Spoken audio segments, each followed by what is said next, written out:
Hey guys, Red Eye Gaijin again here. Um, I'm getting into a little habit now. I'm not sure how long it'll last, but of taking these short YouTube clips while I'm driving on my way home from work. So hopefully, the dodgy kind of quality of the video and the lighting that's making me look as white as a ghost isn't too off-putting, and some of the content is actually making sense as I'm probably spending most of my brain power concentrating on driving. But anyway, today I wanted to talk about a little topic within the area of business relationships in Japan, and building a relationship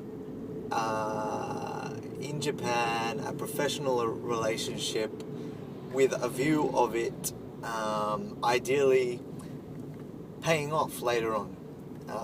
So establishing something with another person who's representing a company or his or herself,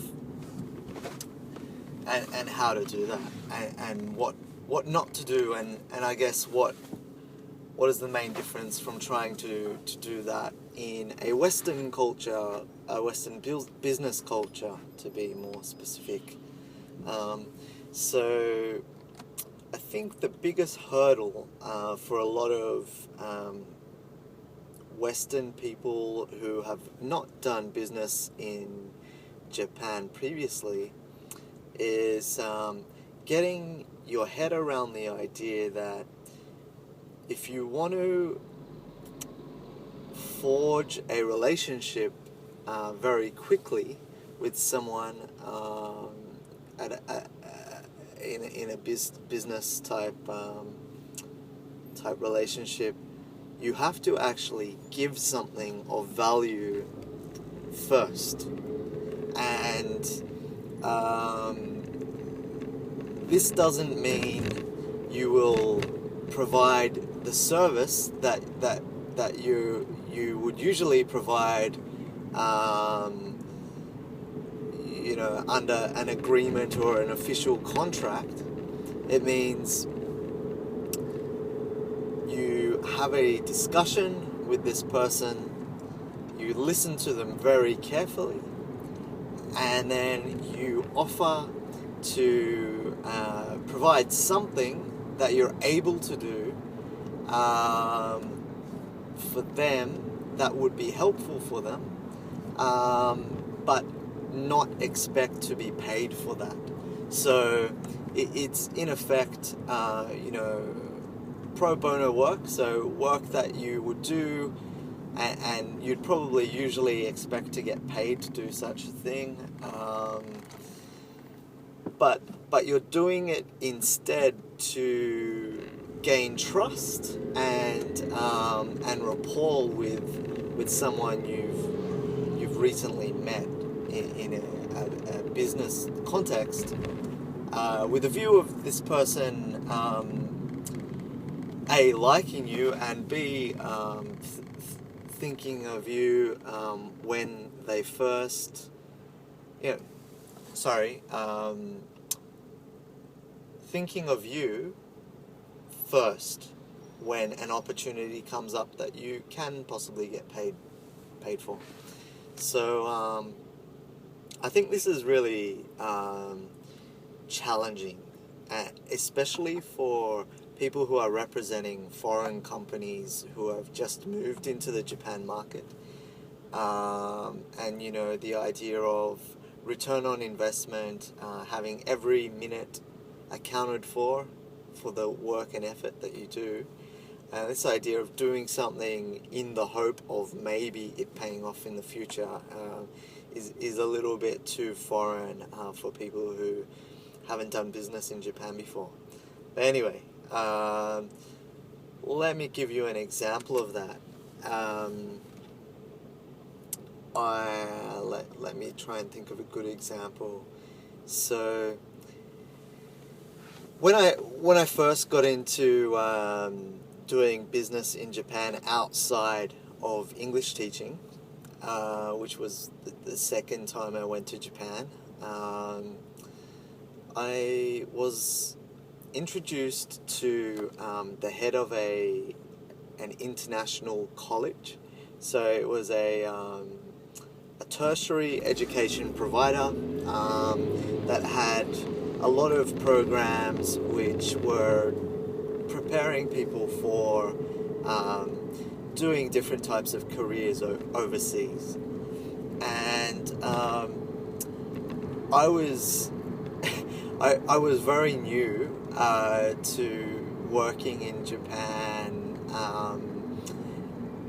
outside of the English language sort of world for the first time. You know, I was very excited, and in a way I was, you know, very, very protective over this new area that I was getting into, where it was nothing to do with teaching English, and it was, you know, doing business in Japan, and that's what I was about.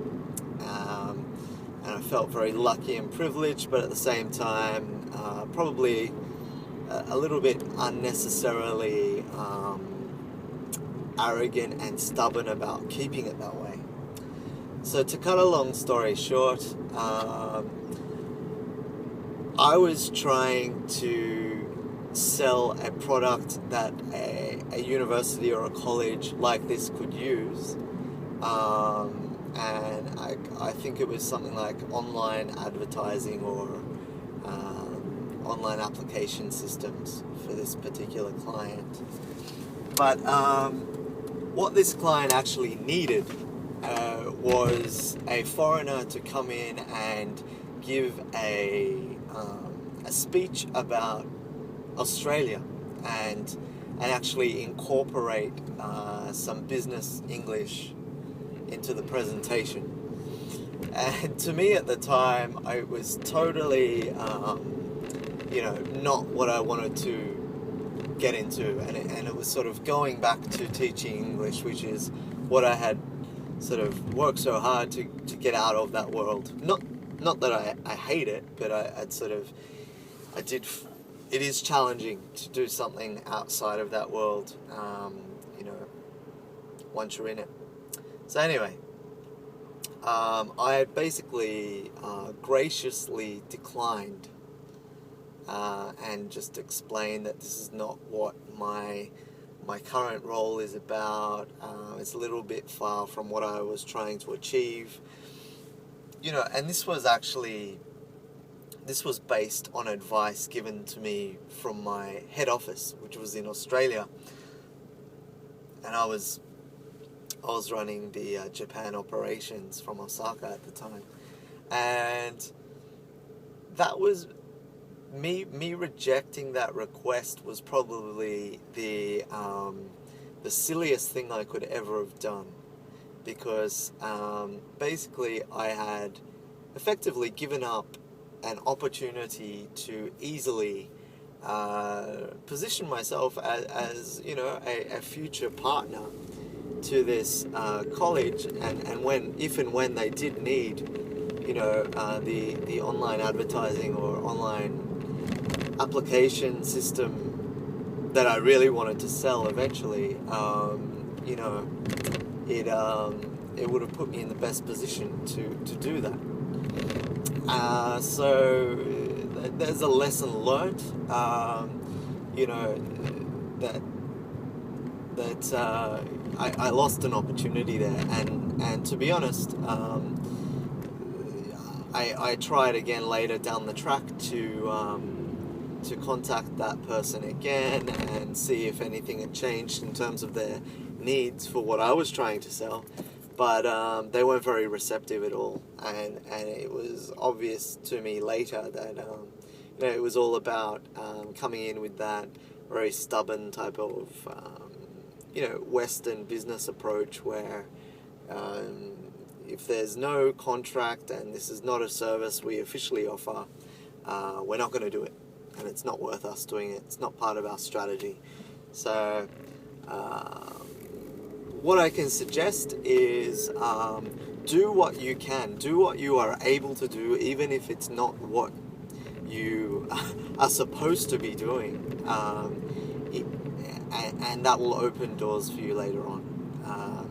So yeah, I think I've sort of rambled on a little bit too long about this, but I hope you get something out of this. If you have any questions, please feel free. Like my videos if you do, or if you have some questions, or if it's confusing, let me know and I'll try and answer it later on. Alright, cheers. Red Eye Gaijin. See ya.